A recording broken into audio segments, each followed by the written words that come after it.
Aujourd'hui, je te donne mon truc numéro un pour t'aider à mémoriser les paroles de tes chansons parce qu'on va se le dire, c'est souvent ça l'élément le plus stressant avant de faire un spectacle. On a donc bien peur d'oublier nos paroles si on n'y a pas droit. C'est souvent un élément qui va être stressant et même anxiogène. Donc, je te donne le truc que moi, je donne régulièrement à mes coachés pour les aider dans leurs apprentissages. Donc, mon nom est Tricia Turcotte. Je suis professeure de chant et coach vocal ultra passionnée depuis 2012. Je t'invite d'ailleurs à aller t'abonner dès maintenant à ma chaîne YouTube pour ne rien manquer des prochaines capsules qui vont sortir ici même sur ma chaîne. J'ai déjà fait dans le passé une petite vidéo. Donc, si le truc d'aujourd'hui t'aide pas vraiment, tu peux toujours aller, mais ça m'étonnerait, tu peux toujours aller voir une vidéo que j'ai sortie il y a quelques années pour t'aider à mémoriser les paroles de tes chansons. Je donne différents trucs dans cette vidéo-là, mais aujourd'hui, on focalise sur celui-là que je préfère. Donc, à l'aide d'images. Donc, autant pour des enfants que des adolescents, que des adultes, même pour des enfants qui ne savent pas encore lire et qui veulent apprendre une chanson, c'est vraiment génial. Parce que souvent, qu'est-ce qui arrive quand on fait un spectacle? Ben, on vient stresser. Il y a le facteur aussi qu'on ne veut pas se tromper, on ne veut pas fausser. Puis là, on se met à avoir comme un gros paquet de notes, en fait, un gros paquet de paroles dans la tête. Et là, ça devient stressant. Donc, le truc que je te donne, c'est avec des images. Donc, on va vraiment chercher des images significatives. Ça ne sera pas les mêmes pour une personne que pour l'autre personne, mais c'est vraiment que toi, ça te parle. Donc, je vais te partager aujourd'hui un exercice justement par rapport aux images que j'ai fait avec deux coachés pour les aider à préparer, dans le fond, leur numéro, à apprendre leurs paroles par cœur en vue d'un spectacle, en vue d'un concours. Alors, on y va avec Ébloui par la nuit de Zaz et on va poursuivre par la suite avec Amsterdam de Jacques Brel. Alors, je te partage mon écran. On va y aller en premier lieu avec Ébloui par la nuit. Donc, de Zaz. Ici, tu vois, j'ai mis le mot en gras, donc bagnole. Alors, on est allé chercher une petite image comme ça qui représente le mot. Donc, ici, une bagnole. Ensuite, canette. On est allé chercher une petite canette. Alors, moi, on va chercher soit les images dans Google Images ou sinon sur Pixabay. C'est sûr que là, c'est vraiment un document personnel, fait que c'est pas nécessairement des images libres de droit, mais j'y vais vraiment pour moi-même, donc c'est pas nécessairement pour partager, là. Ensuite, ici, on a choisi cette image-là parce que ça représentait aimer la vie. Ici, ben, tu vois que c'est quand même différent, donc on n'avait pas besoin nécessairement de mettre d'image.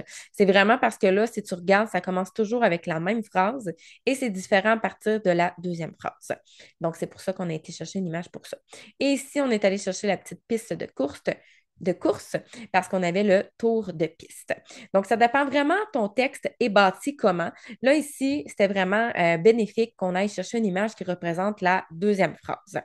J'aurais pu aussi dire, OK, le premier ou le deuxième mot de la phrase, c'est exemple frôler. J'aurais pu mettre quelque chose qui représente frôler, mais ici, c'était plus significatif pour mon étudiante de mettre le mot bagnole à ce moment-là. Donc, ça aide vraiment, comme je disais, au lieu de tout voir les phrases défiler dans notre tête, ben, on sait que par exemple, au paragraphe numéro un, c'est associé à la bagnole. Donc, c'est ça qu'on va devoir dire. Et ensuite de ça, on va faire un autre exercice, toujours en conservant ces mêmes images-là. Alors, si je te montre l'autre document. Donc, j'ai un autre document comme ça. Alors, j'ai écrit le numéro un, j'ai mis la bagnole, numéro 2, la canette. Et ben là, en voyant juste les images, on essaie de parler le texte, on essaie de le chanter. Même des fois, en le parlant, ça va être plus difficile qu'en le chantant. Donc, ça peut être un super de bon exercice à faire, de réciter le texte finalement. Et ensuite de ça, on voit comme ça les quatre petites images. On aurait pu aussi se mettre à deux. Donc, par exemple, si tu le fais avec quelqu'un, on aurait pu découper les images et ensuite devoir les replacer dans le bon ordre. Et on pourrait même aussi dire à une personne, ben, montre-moi les images à tour de rôle, pas nécessairement dans le bon ordre. Et moi, je dois dire c'est associé à quel paragraphe et qu'est-ce qu'on doit dire, qu'est-ce qu'on doit chanter dans ce paragraphe-là. Donc, plus tu vas jouer, plus tu vas manipuler les images avec, en associant les mots finalement, mais plus ça va t'aider à rentrer le tout dans ta tête. Parce qu'on le sait, plus on va apprendre rapidement les paroles de notre chanson, ben, on va avoir de l'aisance finalement en étant sur scène. On va pouvoir se focaliser davantage, se laisser aller au niveau des émotions. On va pouvoir pratiquer un peu plus notre gestuelle naturelle ou même notre mise en scène. Mais tant qu'on ne sait pas les paroles, c'est difficile de se concentrer sur le reste. Donc, si on va voir avec une autre chanson, Amsterdam, qui celle-là est une grande chanson à texte. Donc, tu vois, il y a un total de 10 paragraphes et il n'y a rien qui se répète. Il n'y a pas comme de refrain qui se répète, que ça revient, que c'est les mêmes paroles. C'est différent partout. Alors, encore une fois, dans ce texte-là, ça commence toujours avec dans le port d'Amsterdam, il y a des marins qui, mais ils font jamais la même affaire. Donc, paragraphe 1, ils chantent. Paragraphe 2, ils dorment. Paragraphe 3, ils meurent. Ici, ben, on aurait pu mettre, par exemple, un bébé qui est en train de naître, mais ce qui aidait vraiment plus mon étudiante, c'était Océane. Donc, on a mis une petite vague comme ça. Après ça, le poisson ruisselant, j'aurais juste pu mettre un poisson normal, mais étant donné que ça disait il y a des marins qui mangent, ben, on s'est dit que de mettre vraiment comme un saumon, un poisson finalement, ou une truite, peu importe, dans une assiette, ça allait nous aider à l'apprendre. Ensuite, cœur des frites, marin qui danse, tordre pas tordre le cou, mais mieux s'entendre rire. Ici, ben, ils boivent de la bière. Ça ne dit pas bière à proprement dit, mais c'est ça que ça insinue derrière. Et ici, ben, une pièce en or. Donc, c'est vraiment d'aller chercher pour toi ça serait quoi le mot le plus significatif dans ton texte? J'aurais pu aussi dire, ben, je mets deux images pour un même paragraphe. Donc, ça dépend vraiment comment ta chanson est construite. Qu'est-ce qui va t'aider le plus? Donc, c'est pas obligé d'être juste une image. Tu vois, dans Ébloui par la nuit, il y a un paragraphe que j'en avais pas mis. C'est vraiment pour t'aider, toi, le plus possible. Et un autre petit truc aussi que j'avais déjà donné dans ma vidéo, ben, comme je l'ai dit tantôt, c'est de réciter ton texte. Donc, tu pourrais dire, par exemple, exemple, si je vais avec ébloui par la nuit, je pourrais dire ébloui par la nuit. Alors, toi, tu complètes. Ensuite, je dirais afro les bagnoles.